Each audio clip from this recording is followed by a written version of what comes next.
Hello to all the students. So today I am going to solve this MCQ paper. This MCQ paper contains 43 MCQs in which I have divided this video into two parts. The first video would contain 21 MCQs while the second part of this video contain 22 MCQs that would be uploaded after 2 or 3 days. ये paper KPK, Punjab board, Sindh board और any other board students के लिए बहुत helpful है because it covers most of the first year chemistry topics. तो चलें इस video को स्टार्ट करते हैं और एमसीक्यूज़ को वन बाय वन सॉल्व करते हैं।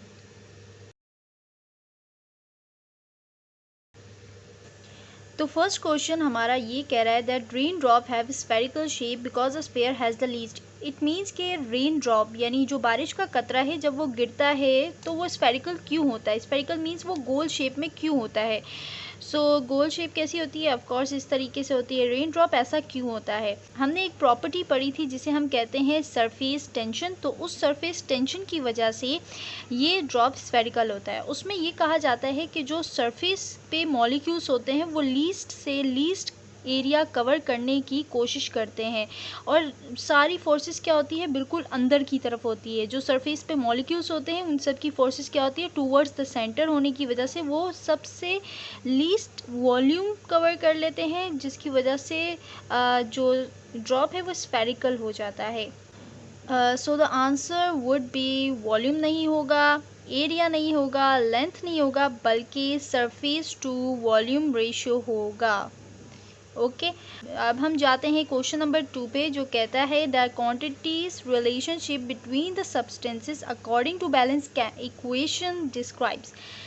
इट मीन्स देखिए जब भी क्वांटिटीज रिलेशनशिप की बात आ जाती है, मीन्स आपकी प्रोडक्ट और रिएक्टेंट के आपस में रिलेशन को जो चीज़ डिफाइन कर रही है, always this would be stoichiometry. Okay stoichiometry defines tells about the relation between its reactant and products, means the talk about the quantities। फिर हम जाते हैं दिस इज द क्वेश्चन के 870.0 हैव कितने सिग्निफिकेंट फिगर्स हैं इसमें मौजूद। तो कुछ स्टूडेंट्स सोचेंगे ऑफ कोर्स 87 है तो मीन्स 2 होंगे, बट नहीं। जब भी पॉइंट यानी डेसिमल पॉइंट के बाद कोई ऐसा ज़ीरो लिखा हो तो हम उसे सिग्निफिकेंट फिगर्स में काउंट करते हैं। So this would be 1, 2, 3 and 4।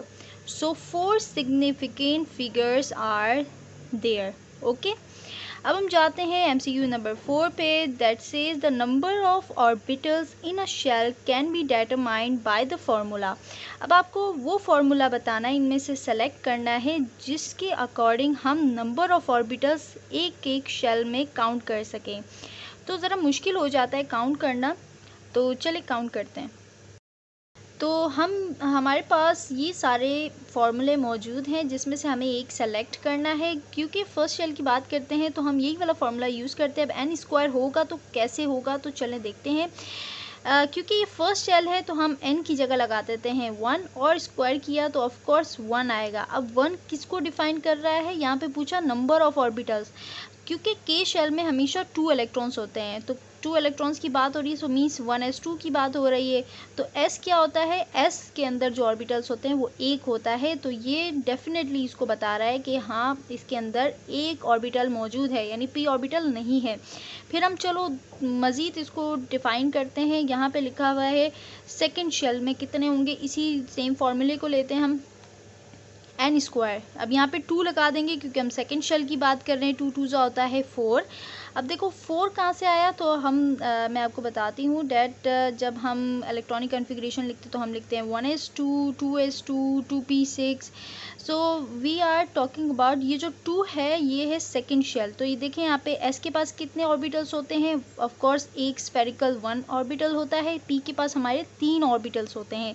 3 orbitals होने की वजह से 1 + 3 = 4। तो सेकेंड वाले शेल में हमारे पास होंगे टोटल 4 ऑर्बिटल्स।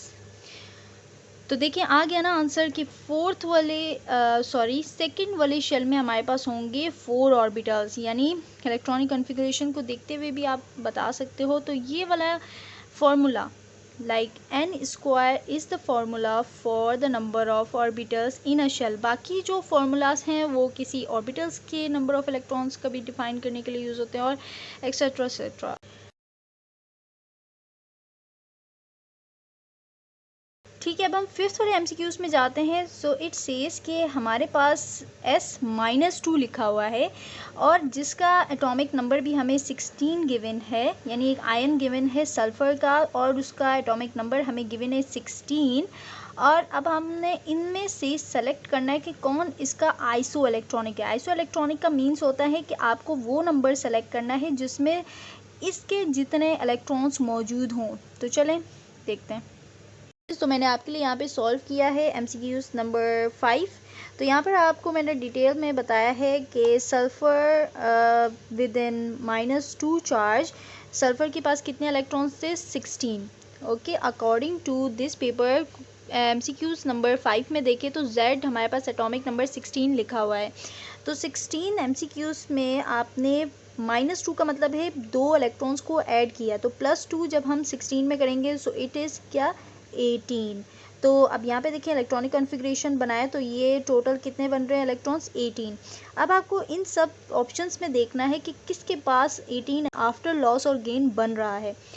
तो यहाँ पर देखें सोडियम के पास होते हैं 11 इलेक्ट्रॉन, जो कि आपको इस पेपर में एमसीक्यू नंबर 5 में देखें साइड पे कॉर्नर पे 11, 19, 9 ये सब आपको गिवन है।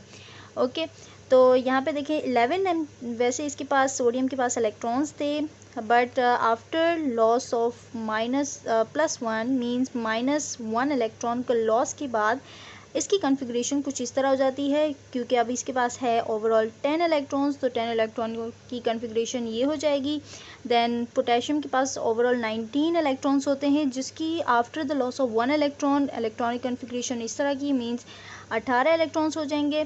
देन F के पास होते हैं 9 इलेक्ट्रॉन्स, तो 1 की एडिशन के बाद इट वुड बी 10 इलेक्ट्रॉन्स, तो ये इसकी कॉन्फ़िगरेशन हो जाएगी दिस F -9। तो 9 इसका एटॉमिक नंबर है, +9 होगा तो इलेक्ट्रॉनिक कॉन्फ़िगरेशन इस तरीके से हो जाएगी। और एल्यूमिनियम के पास 13 इलेक्ट्रॉन्स होते हैं, सो -3 कैसे आया? बिकॉज इसके ऊपर +3 चार्ज था, तो -3 इलेक्ट्रॉन्स हुए, तो हमारे पास कॉन्फ़िगरेशन कुछ इस तरीके से आ गई। अब यहाँ पे आपके पास आपको चूज़ करना है कि इस तरह की कॉन्फ़िगरेशन और किसकी है। तो यहाँ पर देखिए हमारे पास 2 तरह के ऑप्शंस ऐसे हैं जिसमें ये कॉन्फ़िगरेशन हो रही है। बट यहाँ पर देखिए मैंने अभी बिल्कुल यहाँ पर नोटिस किया दैट इस वाले यानी F-9 के पास भी सेम उस तरह की कॉन्फ़िगरेशन बन रही थी। तो कोई भी एमसीक्यूज़ ऐसा नहीं होता जिसमें 2 ऑप्शन करेक्ट हों सेम प्लेस में। अब आप इसको जिसके पास ये F-9 लिखा होगा वो प्लीज़ इसे रिमूव करके Al+3 कर देना। ठीक है, तो ये इसका करेक्ट ऑप्शन है, इसको आप रिमूव कर दीजिएगा। तो अगर हम F-9 को इस क्राइटेरिया से एकदम कट कर देते हैं तो अब हमारे पास करेक्ट ऑप्शन क्या है? पोटेशियम। यस, तो K+1 हमारे पास करेक्ट ऑप्शन है। तो सेम इलेक्ट्रॉनिक कॉन्फ़िगरेशन आपको देखनी है दूसरे इलेक्ट्रॉन के साथ, तो यहाँ पर आंसर है K+1। ओके, वरना हमारे पास क्या हो रहा था? 2 आंसर्स आ रहे थे। अब हम जाते हैं एमसीक्यूज़ नंबर 6 में, जो कह रहा है that the most of the radiation coming out of pitchblende were, यानी पिच ब्लेंडे ये कौन सा एक्सपेरिमेंट है? रेडियो एक्टिविटी का। ओके, तो रेडियो एक्टिविटी में ये आपको क्लियरली एक पॉइंट आपकी बुक में भी नज़र आ रहा होगा, नहीं तो मैं आपको अभी शो कर देती हूँ। The most of the radiation coming out from the pitch blende के अंदर से जो ज़्यादा रेडिएशंस इमिट हो रही थी वो मोस्टली क्या थी? इलेक्ट्रॉन्स थी। ओके, अब हम चाहते हैं हमारे 7th एमसीक्यूज़ की तरफ। That says the bond present in ethene, यानी इथीन मॉलिक्यूल के अंदर कितने पाई और कितने सिग्मा बॉन्डिंग मौजूद है। तो ये मैंने यहाँ पर इथीन का मॉलिक्यूल ड्रॉ कर दिया है। यहाँ पर अब हम देखते हैं कितने हमारे पास सिग्मा और पाई बॉन्ड्स मौजूद हैं। तो ये रहा हमारे पास सिग्मा बॉन्ड, ये भी हमारे पास है सिग्मा सिग्मा सिग्मा, एंड जब भी यहाँ पर डबल बॉन्डिंग आ जाए तो एक सिग्मा और एक पाई होता है। ओके, तो अकॉर्डिंग टू दिस हमारे पास 1 2 3 4 5 मीन्स 5 सिग्मास हैं एंड 1 पाई बॉन्ड है। तो करेक्ट ऑप्शन की तरफ बढ़ते हैं, देखते हैं हमारे पास करेक्ट ऑप्शन क्या है। यस, तो हमारे पास करेक्ट ऑप्शन है 5 sigma bonds and 1 pi bond. Okay, अब हम MCQs नंबर 8 की तरफ जाते हैं। MCQs नंबर 8 कहता है that which molecule has the linear structure. अब लीनियर स्ट्रक्चर किसका है उसका भी देख लेते हैं। ओके, तो ये है MCQs नंबर 8। तो आप यहाँ पर देखिए क्विक मेथड क्या है। यहाँ पे एक एटम के साथ 4 हाइड्रोजन्स लगे हुए हैं, तो जब भी एक एटम के साथ 4 बॉन्डिंग हुई हो इट मीन्स ये क्या है, टेट्रागोनल। ठीक है, अब यहाँ पे देखो एक एटम के पास 3 एटम्स मोर अटैच्ड हैं, तो जब भी एक सेंट्रल एटम के साथ 3 या 4 हो तो वो टेट्रा और ट्राई होता है। तो ये भी ट्राई हो गया, ट्राइगोनल हो गया, ये भी ट्राइगोनल हो गया। बट ये देखिए यहाँ पर कुछ कंडीशन डिफरेंट है कि 2 कार्बन है और 2 हाइड्रोजन से, मीन्स एक कार्बन के साथ एक हाइड्रोजन अटैच है और दूसरी तरफ कार्बन अटैच है। तो कंडीशन कुछ इस तरीके से होगी, तो ऑब्वियसली ये लीनियर स्ट्रक्चर है। ओके, ये तो हो नहीं सकता, ये हो नहीं सकता, ये हो नहीं सकता। Of course this is the linear structure that is of ethyne. तो हमारा करेक्ट ऑप्शन क्या है, that is this one. Okay, अब हम जाते हैं हमारे MCQs नंबर 9 पे। Ice floats on top of water because its density is. तो कह रहे हैं कि पानी के ऊपर आइस फ्लोट क्यों करती है, उसका रीज़न क्या है। तो उसका एक ही छोटा सा रीज़न है, वो बस याद रखना आप, दैट डेंसिटी कम होने की वजह से आइस वाटर के ऊपर फ्लोट करती है सॉरी। ओके, अब हम MCQs नंबर 10 पे जा रहे हैं। That says heat absorb by a system when its volume does not change is equal to. कह रहे हैं कि heat absorb by a system यानी Q is equals to what. जब वॉल्यूम आपका चेंज ना किया जाए तो Q किसके बराबर हो जाएगा। तो ये क्वेश्चन आया है थर्मोडाइनमिक्स के चैप्टर से। 10th वाले की बात की जा रही है, जिसमें आपको एक फार्मूला ऑफ कोर्स थर्मोडायनेमिक्स में आपने देखा होगा, कुछ इस तरीके से लिखा होता है। तो जिसमें कह रहे हैं कि जब वॉल्यूम चेंज ना हो रहा हो तो हम क्या करते हैं, वॉल्यूम रख लेते हैं कांस्टेंट। ओके, तो जब हमने इसे कांस्टेंट रखा इट बिकम्स 0 प्लस E, तो Q बराबर हो गया E मीन्स इंटरनल एनर्जी के इक्वल हो गया। तो हम देखते हैं क्या हमारे ऑप्शंस में इंटरनल एनर्जी है या नहीं। सो यस, हमारे पास इंटरनल एनर्जी है, but oops there are 2 same options, एक में इंक्रीज है और एक में नथिंग। तो अब हम कैसे चूज़ करें, तो ऑलवेज रिमेंबर कि जब वॉल्यूम चेंज नहीं हो रहा, मीन्स हम पिस्टन को ऊपर नीचे कर ही नहीं रहे, वॉल्यूम चेंज नहीं हो रहा, तो हीट अंदर सिस्टम में जाती जाएगी तो उसकी इंटरनल एनर्जी को इंक्रीज करेगी। ओके, तो increase in internal energy is the best option. Okay, अब हम जाते हैं हमारे MCQs नंबर 11 पे। Which of the following is intensive property of system. तो इंटेंसिव प्रॉपर्टी के फर्स्ट ईयर बुक्स में इंटेंसिव और एक्सटेंसिव की पूरी एग्जांपल्स आपको गिवन होंगी, तो उसमें से आप चूज़ कर लेना। देखते हैं वैसे इंटेंसिव और प्रॉपर्टी क्या होती है, डेट इज़ इंडिपेंडेंट, यानी वो वर्क के साथ साथ चेंज नहीं होती। तो इनमें से कौन सी ऐसी प्रॉपर्टी है जो वर्क के साथ चेंज नहीं होती है, डेट इज़ डेंसिटी। मीन्स चलो हम हनी की एग्जांपल ले लेते हैं। हनी में क्या होता है, हम लोग उसको 2 बॉटल्स में भी डाल लें तो दोनों की डेंसिटी क्या होगी, एकदम सेम होगी, कोई फ़र्क नहीं पड़ेगा, इसलिए हमने डेंसिटी चूज़ किया। बाकी इसके लिए मैं एक सेपरेट वीडियो इंशाल्लाह अपलोड करूँगी, so stay tune for that, और वो बहुत ही इंटरेस्टिंग होने वाली है बिकॉज उसके बाद आपको इंटेंसिव प्रॉपर्टीज़ या एक्सटेंसिव प्रॉपर्टी की एग्जांपल कभी नहीं भूलेगी, how to choose the intensive and extensive property. Okay, तो चलिए हम बढ़ते हैं हमारे क्वेश्चन नंबर 12 पे। That says the product of pressure and volume यानी PV हैज़ द डायमेंशन। अब ये जो डायमेंशन की बात की जा रही है फिज़िक्स के तरफ से आ रहा है टॉपिक, तो फिज़िक्स में हम पढ़ते हैं ना MLT डायमेंशंस के बारे में, तो हमें इसमें डायमेंशंस बतानी है। तो चलिए देखते हैं ऑप्शंस क्या हैं नेक्स्ट पेज पे। तो हमारे पास ऑप्शंस हैं pressure, volume, energy and temperature. Now we have to choose the correct option. तो यहाँ पर करेक्ट ऑप्शन है जी एनर्जी। अब कैसे है, तो चलें अब बताते हैं। तो ये रहा हमारे पास क्वेश्चन नंबर 12 जो कि कह रहा है कि प्रोडक्ट ऑफ PV किसके बराबर होता है, और उसमें से MCQs में से आपको एक चूज़ करना था। अब यहाँ पे देखिए P बराबर होता है, प्रेशर बराबर होता है फोर्स अपॉन एरिया के, और V बराबर ऑफ कोर्स वॉल्यूम ही होता है। अब इसकी डायमेंशन कैसे निकालनी है, तो देखिए फोर्स जो होता है वो बराबर होता है ma के। Okay, ma is what, mass and acceleration. तो m के लिए जब हम डायमेंशंस की बात करते हैं यानी मास के लिए हम यूज़ करते हैं कैपिटल M, और मीटर्स के लिए हम यूज़ करते हैं कैपिटल L। तो यहाँ पे देखिए हमारे पास है m, तो जिसको मास को हम ले लेंगे कैपिटल M। एक्सलरेशन, तो एक्सलरेशन का हमारे पास बनता है डायमेंशन LT-2। अगर आपको ये डायमेंशन निकालने नहीं आती so please check out the other videos on dimensions. Okay, वरना ये एक कंप्लीट एक बहुत लंबी वीडियो है डायमेंशंस के लिए। तो मैं डायरेक्टली यहाँ पे बता रही हूँ that acceleration has the dimension LT-2। Area के लिए तो एरिया होता है मीटर स्क्वायर के इक्वल, और मीटर के लिए L यूज़ किया जाता है, तो metre square means L square multiplied with L3, क्योंकि वॉल्यूम का हम यूनिट लेते हैं M3 मीटर 3। ओके, तो इसकी जगह मैंने लिख दिया है L3। अब इन दोनों को जब आप कट कर देंगे तो आपके पास आंसर आ जाएगा कुछ M L कितने हैं 2 और T-2। अब आपको देखना है कि क्या ये डायमेंशन एनर्जी की आ रही है या नहीं, जो हमने करेक्ट ऑप्शन लगाया है।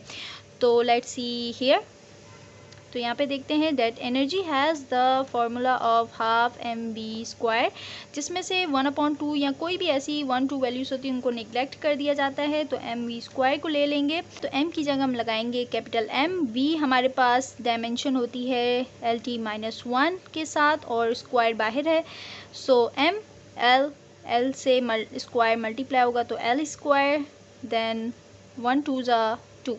तो देखिए एनर्जी की हमारे पास डायमेंशन इसके बिल्कुल इक्वल हो गई है, so it says that the correct option is energy. Okay, आप बाकी की भी निकाल के देख सकते हैं।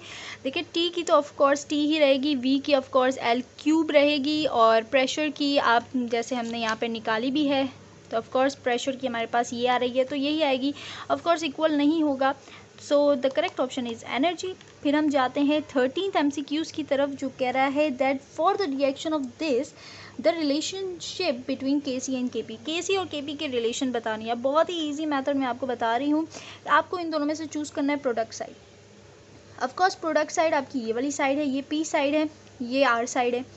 तो P साइड में देखो 3 और 1 मोल्स कितने, 4 मोल्स, यहाँ पे कितने 2। तो प्रोडक्ट साइड जब ग्रेटर होगी तो आपको देखना है कि KP कहाँ पे ग्रेटर बताया जा रहा है। KP यहाँ पे ग्रेटर बताया जा रहा है, तो this is the correct option. ठीक है, जिसकी तरफ ये जो मुंह है ये खुला होगा, ठीक है इसका, तो वो ग्रेटर साइज होती है, ग्रेटर इन नंबर होता है। सो KP की तरफ मुंह खुला हुआ है तो P की बात कर रहे हैं, P is greater, so this is the best option. फिर हम जाते हैं हमारे MCQs नंबर 14 पे, जो कह रहा है दैट PCl5 PCl3 बना रहा है और Cl2 बना रहा है। अब आप ये बताएं कि कंसंट्रेशन अगर हमें Cl2 की इंक्रीज़ करनी है तो हमें क्या करना पड़ेगा इन ऑप्शंस में से। तो देखो यहाँ पे क्या है, एंडोथर्मिक रिएक्शन है, तो एंडोथर्मिक के लिए हमेशा हाई टेम्परेचर रिक्वायर्ड होता है, तो ये तो ऑप्शन कैंसिल हो गया। फिर PCl3 डालने की वजह से यानी कंसंट्रेशन इसकी इंक्रीज़ करने की वजह से इसकी कंसंट्रेशन इंक्रीज़ होगी, इसको कोई फ़र्क नहीं पड़ेगा। प्रेशर इंक्रीज़ करने से भी कोई फ़र्क नहीं पड़ेगा जब तक कि यहाँ पे मोल ज़्यादा ना हो। तो हमारे पास बेस्ट ऑप्शन है PCl5 की अगर हम कंसंट्रेशन इंक्रीज़ करते हैं तो हमारे पास Cl2 की कंसंट्रेशन इंक्रीज़ हो जाएगी, यानी यहाँ से पुश आएगा तो यहाँ से इसकी कंसंट्रेशन इंक्रीज़ हो जाएगी। ओके, फिर हम जाते हैं which of the following solution is basic, यानी इनमें से कौन सा ऐसा सॉल्यूशन है जो बेसिक है। तो आपको ये देखना है कि कौन सबसे ज़्यादा स्ट्रॉन्ग एसिड प्रोड्यूस कर रहा है। तो यहाँ पे आप देखें ये बनाएगा वाटर के साथ रिएक्ट कराओगे तो NH4OH बनाएगा, ये NaOH बनाएगा, ये KOH बनाएगा, ये NaOH बनाएगा। तो यहाँ पे देखिए इन दोनों के पास स्ट्रॉन्ग एसिड तो बन रहा है, अब इन दोनों में से कैसे सेलेक्ट करेंगे। सो यहाँ पे हमारे पास बन रहा है NaOH प्लस हमारे पास बन रहा है HCl। So both are what, strong acid and strong bases. तो हमें वो ऑप्शन चूज़ करना है जिसमें सिर्फ और सिर्फ स्ट्रॉन्ग बेस की बात की जा रही हो। तो जब आप यहाँ पे देखेंगे तो यहाँ पे NaOH तो बन रहा है, बाकी इसके साथ कोई भी स्ट्रॉन्ग एसिड नहीं बन रहा है, तो जिसकी वजह से हम ये वाला ऑप्शन चूज़ करेंगे। ओके, यानी बेस के साथ कोई स्ट्रॉन्ग एसिड ना हो, ओनली स्ट्रॉन्ग बेस वाला चूज़ करेंगे। फिर हम जाते हैं हमारे MCQ नंबर 16 पे, जो कह रहा है ऑक्सीडेशन नंबर इसकी फाइंड करें। तो चले फाइंड करते हैं। CR कितने हैं 2, तो 2 CR। अगले आइटम पे जाएंगे, सो प्लस लगाएंगे। 7 आइटम्स हैं ऑक्सीजन के, -2 चार्ज होता है सबके ऑक्सीजन के पास, और बाहर लिखा हुआ है -2। ओके, हम करते हैं प्लस माइनस इज माइनस, 7 2 ज़ा 14, 2 CR एज इट इज़, 14 उधर जाएगा -2 के पास, तो +14 हो जाएगा इजिकल्स 2 के उधर। इन दोनों फिर यहाँ पे 2 CR लिखेंगे, इन दोनों को माइनस करेंगे तो 12 आ जाएगा विथ प्लस साइन, 2 से डिवाइड होगा तो +6 आ जाएगा। Okay, so CR +6, so the correct option is +6। फिर हम जाते हैं the property of solution which depend upon the number of particle. So this is the definition for colligative property. Okay, फिर हम जाते हैं if the rate of reaction is independent of concentration of the reactant, the reaction is of. ये MCQ कह रहा है कि ऐसी कौन सा इसमें से ऑर्डर है कि हम रेट ऑफ रिएक्शन यानी कॉन्सेंट्रेशन इंक्रीज भी करें तो रेट ऑफ रिएक्शन पे कोई फ़र्क ना आए, ऐसा कौन सा ऑर्डर है। तो वो ऑर्डर ज़ीरो ऑर्डर है, बिकॉज जब के कभी इंडिपेंडेंट हो so it means it is a zero order reaction. फिर हम जाते हैं a catalyst is a substance which increase the rate of. अब देखो, कैटलिस्ट एक ऐसा सब्सटेंस है जो रिएक्शन को स्पीड अप करता है बट एक्टिवेशन एनर्जी को लोअर्स डाउन कर देता है। आप इंटरनेट पे भी चेक कर सकते हैं हाउ कैटलिस्ट वर्क। वो एक्टिवेशन एनर्जी को लोअर्स डाउन कर देता है और रिएक्शन को स्पीड अप कर देता है, रास्ता छोटा कर देता है। फिर हमारे 20 पे ये भी डेफिनेशन पूछी गई है that the branch of chemistry which deals with the study of reaction rate is chemical kinetics and the penetration power of beta particle in air as compare to alpha particle is 100 times. Okay, तो penetration power beta particles की कितनी ज़्यादा होती है alpha से, वो आपको बताना है। So it is 100 times. So बाकी के MCQs हम सॉल्व करेंगे नेक्स्ट वीडियो पे। सो जब तक के लिए टेक केयर।